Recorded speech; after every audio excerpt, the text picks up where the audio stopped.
Om Swastiastu, Itianto Tirunon. Hari ini kita akan menggelar prosesi otonan.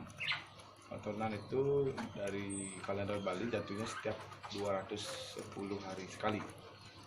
Satu bulan kalender Bali itu 35 hari. Jadi hari ini tepatnya hari otonan.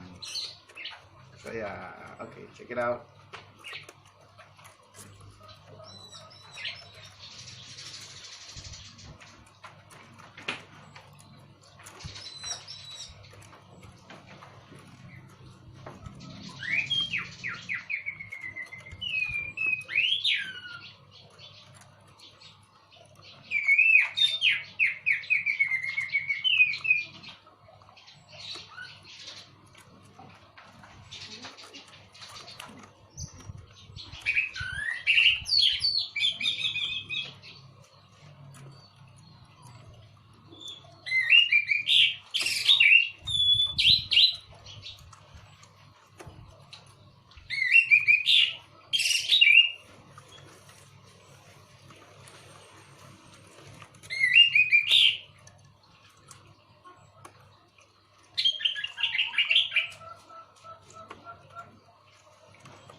Yang ngaturang otonan yang kesekian kali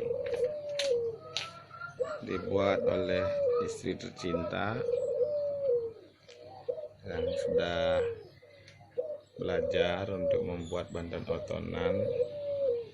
Ups, ada sponsornya.